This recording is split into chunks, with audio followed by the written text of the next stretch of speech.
Tom और Jerry हमेशा एक दूसरे के दुश्मन रहे थे, लेकिन एक दिन दोनों ने सोचा कि लड़ाई में कुछ नहीं रखा। उन्हें किसी नए कारोबार की जरूरत थी ताकि वो अमीर बन सके। एक दिन टॉम ने जेरी से कहा, क्यों ना हम एक रेस्तोरां खोलें? मैं बेहतरीन बावर्ची हूँ और तुम जबरदस्त मुंतजिम हो। जेरी को यह ख्याल बहुत पसंद आया और वो दोनों मिलकर काम करने लगे। टॉम और जेरी ने अपने रेस्तोरां का नाम Tom and Jerry bread shop रखा।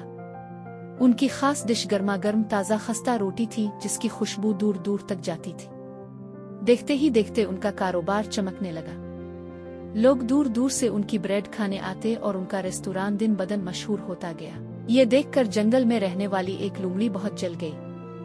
वो हर रोज टॉम और जेरी को कामयाब होता देखती और सोचती, ये कैसे मुमकिन है कि ये दोनों दुश्मन मिलकर इतना कमा रहे हैं। लोमड़ी ने हसद में आकर एक साजिश तैयार की।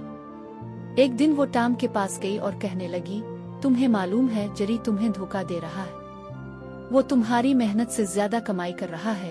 ये सुनकर टॉम को गुस्सा आ गया और वो जेरी से झगड़ने लगा।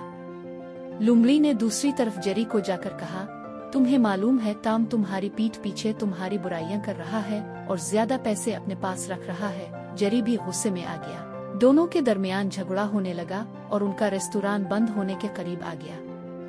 लोग भी वहां आना छोड़ गए। लेकिन एक दिन एक अक्लमंद बुजुर्ग जानवर वहां आया और उन्हें समझाया कि उनकी लड़ाई की वजह लोमड़ी की चालाकी है। टॉम और जेरी को अपनी गलती का एहसास हुआ और वो दोबारा दोस्त बन गए। उन्होंने लोमड़ी को शर्मिंदा करके अपने कारोबार पर दोबारा तवज्जो दी और उनकी ब्रेड शॉप दोबारा चलने लगी। इस बार वो पहले से ज्यादा कामयाब हुए और लोमड़ी का हसद भी खत्म हो गया।